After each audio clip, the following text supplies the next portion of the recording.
नमस्कार। हमने अगले वीडियो में देखा कर्तव्य परायणता किसे कहते हैं। अब हम देखेंगे मनुष्य के अनेक दायित्व। मनुष्य यानी कि हम व्यक्ति जो है उसके कौन कौन से दायित्व होते हैं वो हम अभी सीखेंगे, जिनका उसे निर्वाह करना चाहिए, जिनका हमें पालन करना चाहिए। तो सबसे पहला दायित्व हमारा है ईश्वर के प्रति, क्योंकि ईश्वर ने हमारी रचना की है, रहने के लिए सुंदर संसार बनाया है। हमारा रहने के लिए ईश्वर ने इतनी सुंदर सृष्टि का निर्माण किया है। इसे हम श्रद्धापूर्वक स्मरण करें, यह हमारा नैतिक दायित्व है। उसके बाद है माता पिता। तो माता पिता ने हमें जन्म दिया है, हमारा पालन पोषण करके बड़ा बनाकर हमें समाज का जिम्मेदार नागरिक बनाया है। अंततः उनके प्रति भी हमारा कुछ कर्तव्य है। माता पिता ने हमें जन्म दिया है और शिक्षा दिलवाकर हम समाज के अच्छे नागरिक बन सके, इसके लिए हमें अच्छी शिक्षा दी है। इसीलिए हमारा जो दायित्व है वो माता पिता के प्रति भी है। उसके बाद है एक शिक्षक। शिक्षक ने विद्याधन से हमें माला माल कर दिया है। विद्याधन वो हमारे जीवन में सबसे ज़्यादा महत्वपूर्ण है, क्योंकि विद्या प्राप्त करके ही हम अपना जीवन जो है वो योग्यता से जी सकते हैं।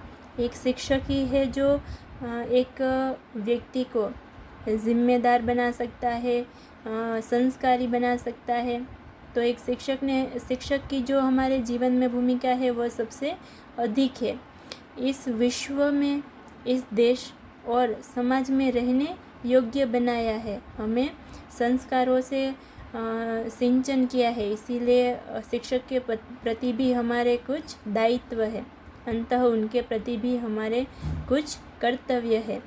जिस समाज में हम रहते हैं, जो हमारे जीवन का कार्य क्षेत्र यानी कि जहाँ पर हम कार्य करते हैं, वो क्षेत्र जहाँ पर हमें जब आप बड़े हो जाएंगे और आप डॉक्टर बने, वकील बने, शिक्षक बने, आप कोई भी कार्य करें, तो आप जहाँ भी कार्य करते हैं वो आपका कार्य क्षेत्र है। उसके प्रति भी हमारे अनेक कर्तव्य है।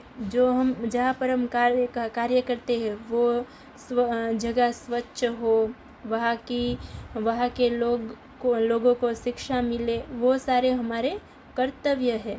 जिस भूमि पर हमने जन्म लिया है, जो हमारी मातृभूमि है, जिसके अन्न, जल, वायु आदि से हमारा पालन पोषण हुआ है, उस मातृभूमि के प्रति भी हमारे कुछ कर्तव्य है।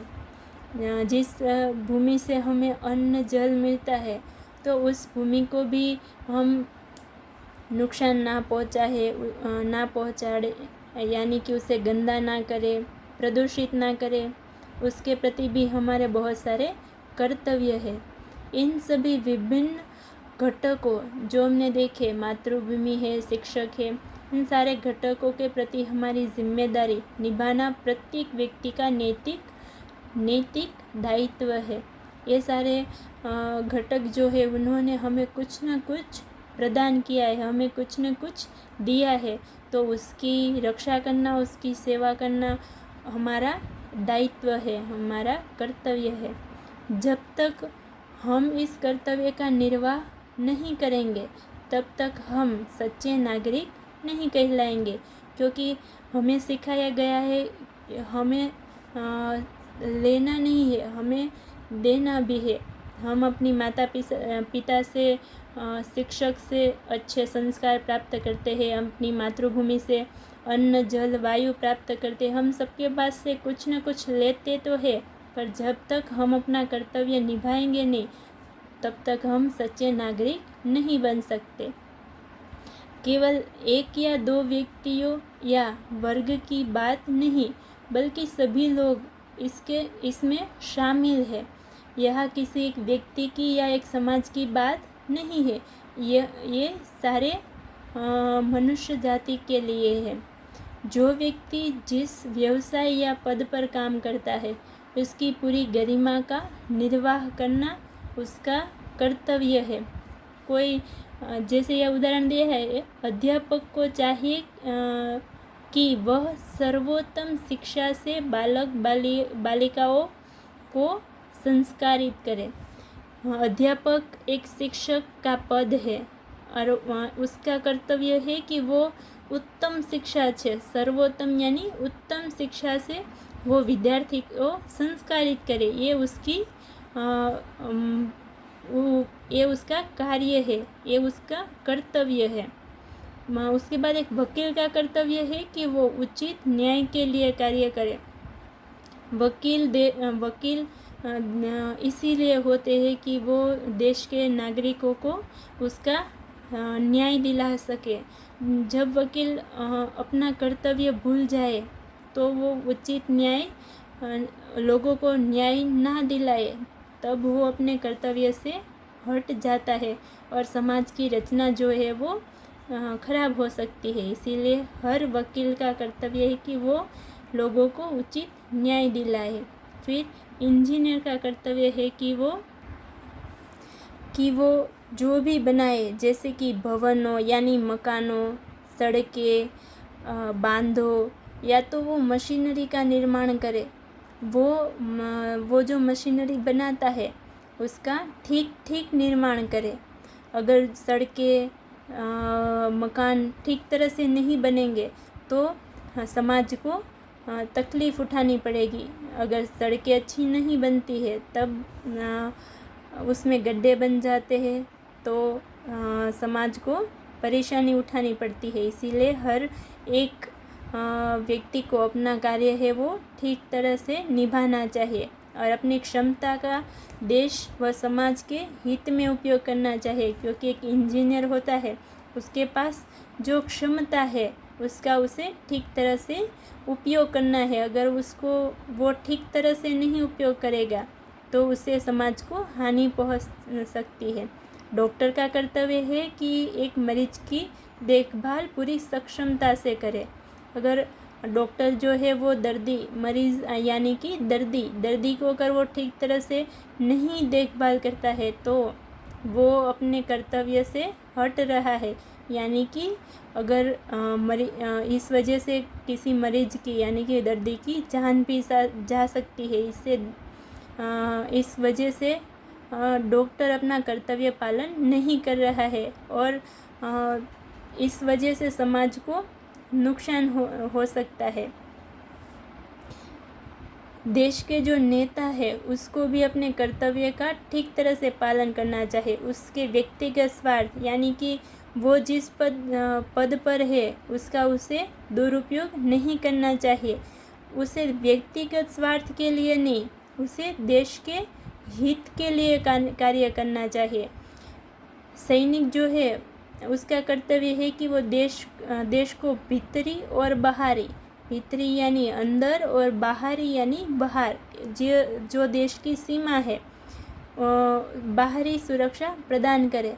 अगर सीमा पर खड़ा सैनिक अपने कर्तव्य का पूरा निर्वाह नहीं करता है तो देश कभी भी शत्रुओं के हाथों में चला जाएगा। यानी अगर सैनिक अपना कार्य ठीक तरह से नहीं करेगा तो शत्रु कभी भी हमारे देश पर हमला कर सकते हैं। पुलिस का कर्तव्य है कि देश की आंतरिक व्यवस्था और लोगों की सुख शांति का ध्यान रखे। पुलिस जो है वो अगर अपना काम ठीक से नहीं करेगी तो देश के आंतरिक यानी देश के अंदर चोरी, लूटपाट, गुनाखोरी जैसे दूषण फैल जाएंगे और देश की जो व्यवस्था है वो खराब हो सकती है।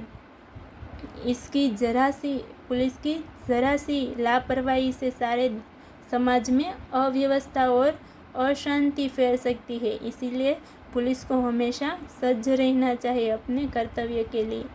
देश की सरकार जो है, हमारी जो सरकार है जिसे हम बनाते हैं, हमारा देश जो है वो लोकशाही है हम देश के लोग यानी कि हर एक व्यक्ति अपना मत देकर सरकार बनाता है और सरकार का कर्तव्य है कि वो देश की प्रगति के लिए और विकास के लिए कार्य करे और हमेशा प्रयत्नशील रहे। अगर सरकार ऐसा नहीं करेगी तो हमारा देश है वो हमारे देश की जो प्रगति है वो वहाँ रूंध सकती है। तो हर एक सरकार को हमेशा प्रगति और विकास के लिए कार्य करना चाहिए। अंततः प्रत्येक नागरिक, सरकार, डॉक्टर, वकील, ये सारे लोग हैं। उसके बाद देश के जो नागरिक है, प्रत्येक नागरिक का यह कर्तव्य है कि वह देश हित यानी कि देश के लिए जो सही है उसके लिए सर्वोपरि, देश हित को सर्वोपरि यानी कि उस हर एक इंसान के लिए सबसे पहले देश का हित, देश के लिए जो सही है वही कार्य करना चाहिए। ये सारी बातें तो हो गई। अब आती है विद्यार्थियों की बातें, यानी कि आपके लिए विद्यार्थियों के कर्तव्य कुछ और अधिक है। इन सब लोगों के जो कर्तव्य है इन सारे लोगों से भी विद्यार्थियों के कर्तव्य ज़्यादा है। वो कैसे जानते हैं? वे देश के भावी कर्णधार है। जैसे नाव को एक नाविक चलाता है, वैसे ही जो विद्यार्थी है वो देश को चलाने वाला है। कल उन्हीं के कंधों पर समाज और देश का भार आना है, क्योंकि विद्यार्थी शिक्षा प्राप्त करने के बाद बड़ा होकर वो समाज को चलाएगा। कोई डॉक्टर बनेगा, कोई वकील बनेगा, कोई शिक्षक बनेगा, तो वही देश को चलाने वाला है। अंततः आपको हर तरह से सशक्त और सुयोग्य बनना है। विद्यार्थी हमेशा सशक्त होना चाहिए। आपको हर एक बात में सुयोग्य बनना है, तभी आप देश को आगे ले जा सकते हैं। आपको कर्तव्य परायणता के गुण सीखना चाहिए। उससे आप श्रमशील बनेंगे, यानी कि आपको कार्य करने में रुचि बढ़ेगी। आपके अंदर श्रम का मूल्य समझते हुए आत्मगौरव का विकास होगा। जैसे जैसे आप कार्य करेंगे तब आपको उसका मूल्य समझ में आएगा, और आप मूल्य समझने के बाद आपको उसका आत्मगौरव होगा। परावलंबी न बनकर आप स्वावलंबी बनेंगे। आप किसी कार्य के लिए किसी और पर आधार रखने की बजाय आप अपने आप पर उसका आधार रखेंगे। जब आपको किसी कार्य का मूल्य समझ में आ जाएगा तब आप किसी और पर आधार नहीं रखेंगे, आप स्वनिर्भर बनेंगे। समस्त मानवीय गुणों का आपके अंदर विकास होगा। आप पूरे समाज के लिए आदर के पात्र बनेंगे। स्वतंत्र देश का नागरिक अगर कर्तव्य परायण नहीं है तो वह देश के साथ गद्दारी कर रहा है। हम आपके सुनहरे भविष्य के लिए कर्तव्य परायणता को जीवन का मूल्य मंत्र बना लेना चाहिए। स्वयं तो उसका पालन करे ही, औरों को भी इस पवित्र दिशा में प्रेरित करे। अस्तु।